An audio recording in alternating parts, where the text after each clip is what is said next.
belum pernah sesaat pun dalam hidup kita ini nikmat Allah pernah berhenti.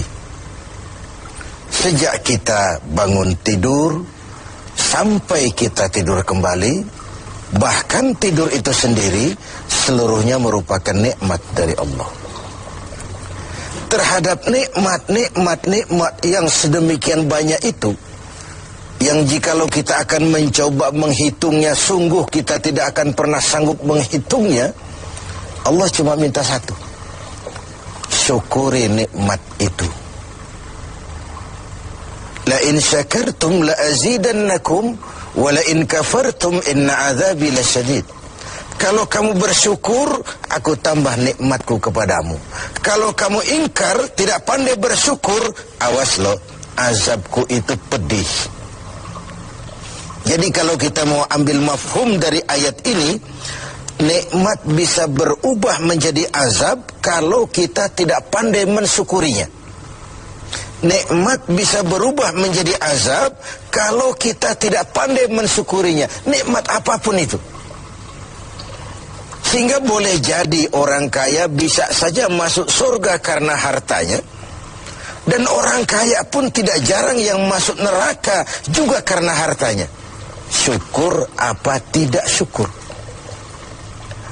Pejabat bisa saja masuk surga karena jabatannya. Pejabat pun tidak jarang masuk neraka juga karena jabatannya. Syukur apa tidak syukur. Orang berilmu, orang alim sekalipun bisa masuk surga karena ilmunya. Pun orang alim bisa masuk neraka lebih dulu dari penyembah berhala juga karena ilmunya. Syukur apa tidak syukur. Nah, kita zon politikan, makhluk sosial yang tidak mungkin hidup sendiri. Kita bermasyarakat, kita perlu orang lain. Nah, di dalam bergaul bermasyarakat kita bertingkah laku, berperilaku, berbuat, berkata dan sebagainya.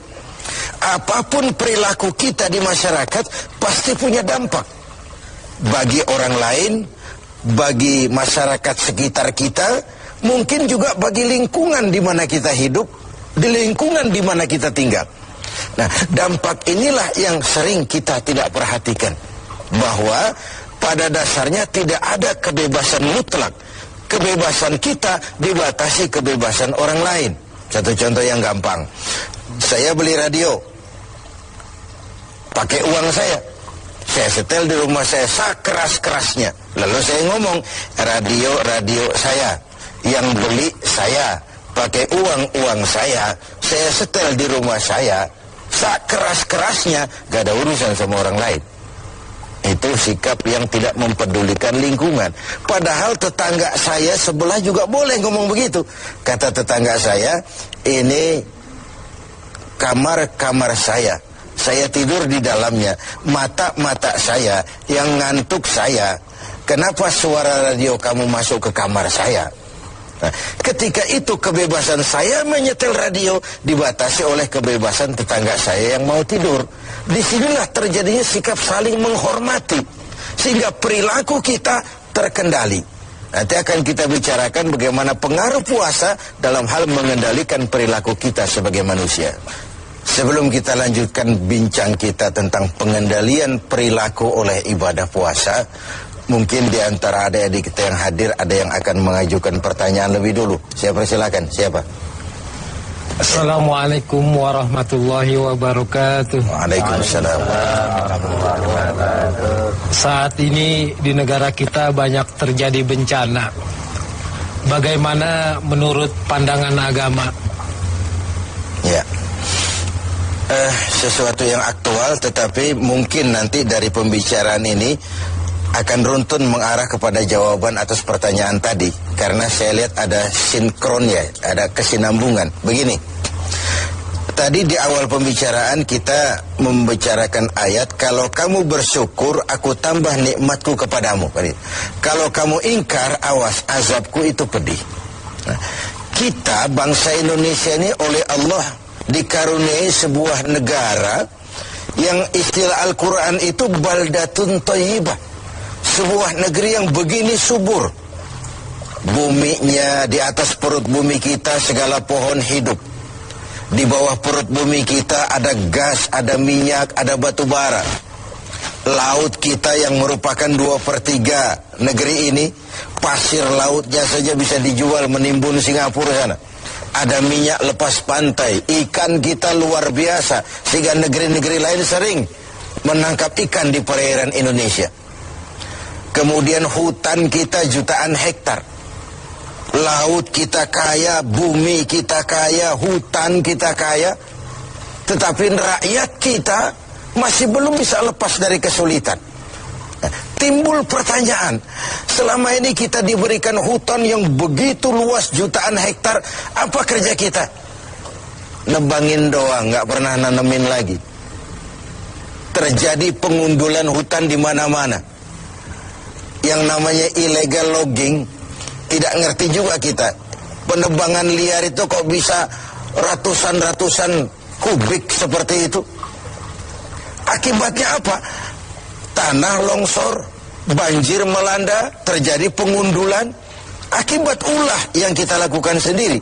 Mengambil istilah Al-Quran, Zaharul fasadu fil barri wal bahri bima kasabat aydin nas. Bertebaranlah kerusakan di daratan dan di lautan akibat ulah manusia sendiri. Kita yang tidak pandai mensyukuri nikmat Allah, dikaruniai negara yang begini kaya sumber daya alamnya, yang diamanati memegang jabatan, lupa diri dan lupa daratan. Sementara kita sendiri tidak bisa mengelola negeri ini dengan baik. Yang disuruh ngurus beras, sering nimbun beras. Yang disuruh ngurus laut, sering jadi bajak laut. Yang disuruh ngurus hutan, rame-rame jadi orang hutan. Ada fenomena-fenomena seperti itu. Nah, lalu bagaimana kaitannya dengan musibah, dengan bencana yang belakangan datang menimpa kita? Begini, ayat Quran menjelaskan bahwa peringatan Quran itu wattaqu fitnatan la tusibanna allazina zalamu minkum khassah. Takutlah musibah, takutlah bencana, takutlah fitnah yang kalau dia datang tidak hanya menimpa orang-orang yang zalim di antara kamu. Orang yang baik terkena juga akibatnya. Nah, dengan kata lain, dilihat dari sisi ayat ini, kenapa bencana terjadi? Ini akibat dosa borongan. Borongan itu kalau sudah borongan namanya, yang benar ikut kelibet juga. Kita nggak perlu cari kambing hitam, tapi akibat 1-2 orang makan nangka, yang lain ikut kena getahnya semua. Di Aceh yang tertimpa tsunami, banyak sekali saudara kita yang baik-baik di sana. Di Jogja pun begitu, di Pangandaran pun begitu. Entah mereka terkena juga musibah akibat dari segelintir tingkah laku orang. Ini yang perlu kita khawatirkan. Jadi kalau yang ma'ruf jalan, tapi yang munkar juga jalan. Kebajikan ditegakkan, tapi maksiat dilaksanakan. Ketika hukuman datang menghantam yang maksiat, yang baik-baik ini akan terkena juga dampaknya. Walaupun buat orang yang baik-baik, ini merupakan ujian. Kan musibah itu kalau menimpa orang baik-baik namanya ujian tuh.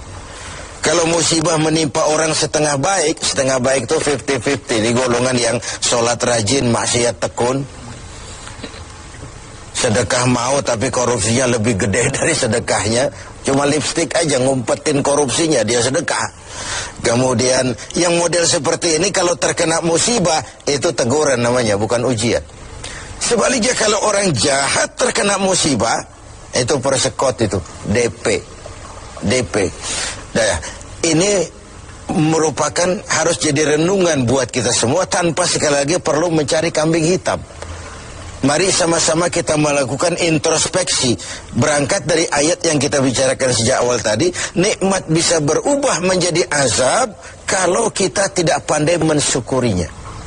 Nah, ada hadis kursi balah menjelaskan, terkadang melihat ulah manusia, aku ini kepengen turunkan azab saja, kata Allah. Tetapi ketika aku melihat orang-orang tua yang sujud di keheningan malam, bayi-bayi yang tanpa dosa masih menyusu, dan binatang ternak melata mencari makan, murkaku pun surut, azab aku tarik kembali. Kalau kita renungkan hadis ini, masih ada yang meredam murka Allah, menjaga keseimbangan. orang-orang tua yang di keheningan malam sujud sambil berlinang air mata, nangis di hadapan Allah. Kita hutang jasa dengan orang-orang tua seperti itu. Bayi-bayi yang tanpa dosa, masih putih, bersih, masih menyusu. Dan binatang ternak melata mencari makan, itu potret dari lingkungan keseimbangan hidup. Sekarang kan binatang hampir nggak punya tempat.